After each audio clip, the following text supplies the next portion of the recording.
Hello guys, it's me, Grid here. Someone had pointed out to me that I don't speak very positively about Overwatch. Fair. I don't. So, I want to do two things in this video. Firstly, I'm going to explain why I don't do that. And then, secondly, I'm going to do that. I'm going to be positive about the game.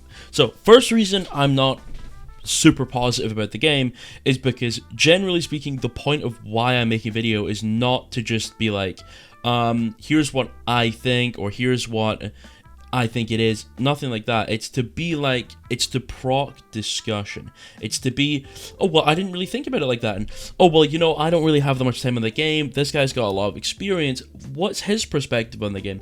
Oh, well, the way he explains why that doesn't work actually makes a lot of sense to me. I didn't think about that. And, oh, yeah, that's a controversial subject that, you know, people are hard to agree or disagree on together. It's good that he's talking about it because it allows for more discussion to happen. That's the general idea behind me deliberately choosing the more negative subjects, and it's because they tend to be the more controversial ones that proc discussion. Because if I were to just say, yeah, Payload's good, a good game mode, I like Payload, you don't get a lot of discussion there because everyone's like, yeah, Payload is a good game mode. And sure, there are probably things that I could say that I think are positive about the game that people would disagree with, and that would get some kind of discussion, but there aren't enough of those to outpace the negative things. Therefore, it looks more as if I am only doing the negative things, when sometimes I do positive things. Next, I want to talk about some of the things I actually like about Overwatch. Because if you watch a lot of my videos, you would assume I actually hate this game. Because all I do is tell you I hate this game. But we're going to talk about some things I like.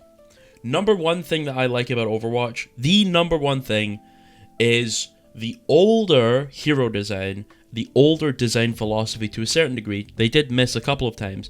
But things like Ana, beautifully designed, Genji, Tracer, Winston, Rhine, the core lineup of the game, so beautiful, so well crafted.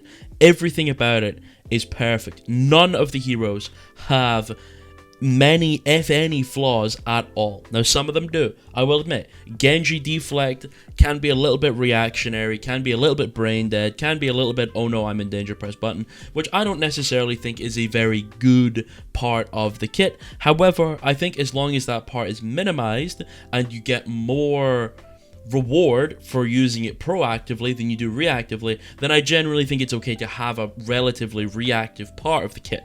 Therefore, I think Genji Deflect, although it does have a negative side, wins positively overall because of the fact that it rewards proactivity a bit more.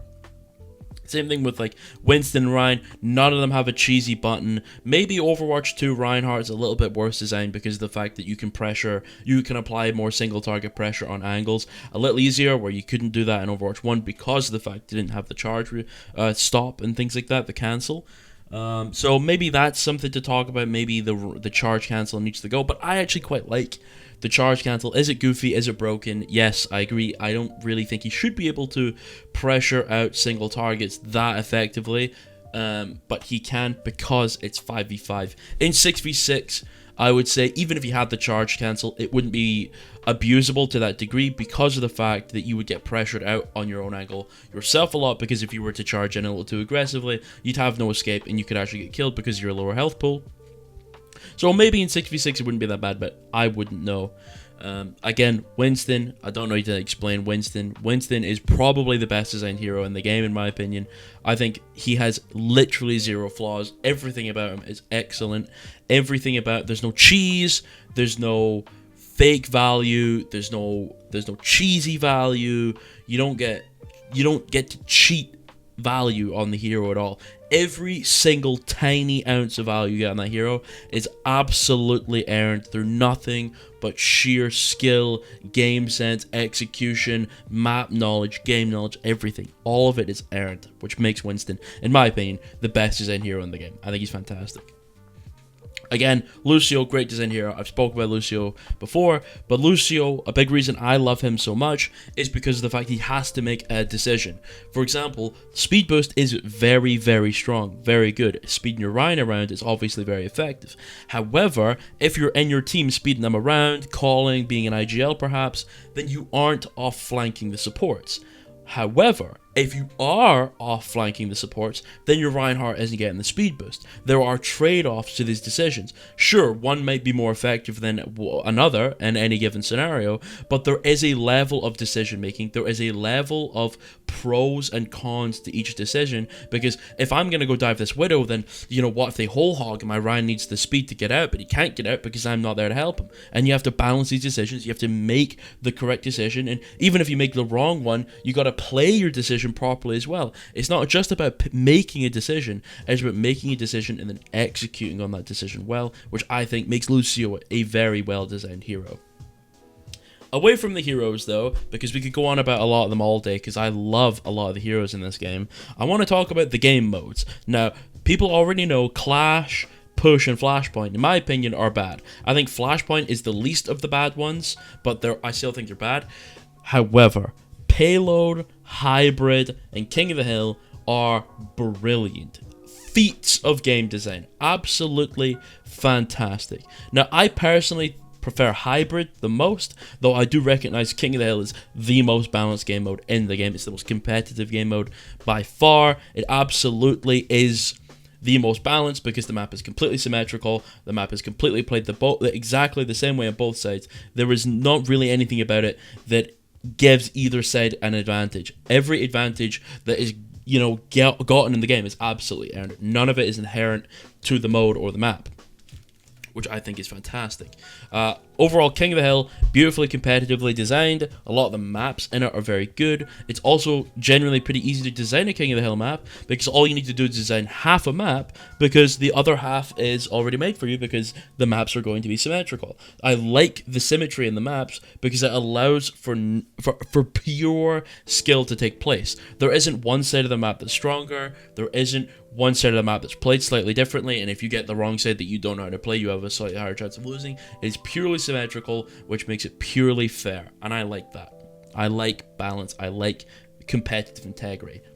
Now for Payload and Hybrid. Now, there's a really beautiful part of Payload and Hybrid that I like a lot, and not a lot of people talk about, and it's that Payload and Hybrid are extremely difficult game modes to balance. There are so many intricate details. How many fight is it per point? How does the map play depending on where the cart is? How quickly does the cart move? Does the cart move with more people on it? Is it, how fast or slow is it? Do we have to manipulate how much ult charge is gained? Do we have to change how the cooldowns work on the mode? We have to work around how the cooldowns, the ults work, because in this scenario you might get more fights than you should if you use it this way. Therefore, that's not balanced. We have to change the map to disallow that thing to happen. There is so much that goes into making a Hybrid and a Payload map that it's incredibly complicated to get it right. And what I love about Overwatch is that they did get it right.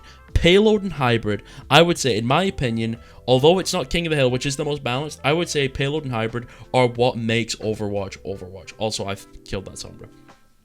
The reason for that is that every micro detail of Payload and Hybrid come together in harmony to make a very balanced experience. For example, the speed that the cart moves is very, very important, right? It dictates the flow of the game. Think back to 6v6 Overwatch 1. You would realize so quickly the speed of the cart, how the cart works on the maps that were originally made in Overwatch 1, how a team fight played out in 6v6, the speed of it, how people chose angles, how people rotated, how when ults came up, how quickly they charged, how quickly cooldowns charged, how impactful cooldowns were. It all tied together to the speed of the cart, because the cart dictates the speed of the game. It dictates the flow. It tells you how you're going to use your cooldowns. It tells you how the game is going to flow, when and how you're going to use your ults. All of it comes together in perfect harmony, which is why, in my opinion, Payload and Hybrid are the quintessential Overwatch game modes, because the maps, the game mode, the entire game design was built around Payload and Hybrid working and flowing together and making the game what it is. Every tiny micro detail of the game was dependent on how fast the card moved, how the card interacted with the map, where the card was, how many fights there were on each point, everything. The Payload dictates exactly how the game is played. It changes strategy, it changes approach, it changes angles, it changes how cooldowns and ults are used, it changes team compositions, it changes everything. Everything relies on that Payload, which what makes it so good. Every tiny millimeter the card moves changes how the game is played, which makes it so perfect. And I think that's missing from current Overwatch. I think currently Overwatch is missing out on Payload. It's missing out on 6v6 hybrid, 6v6 Payload. We've strived far too far away from what made Overwatch beautiful. And in my opinion, it was a Payload.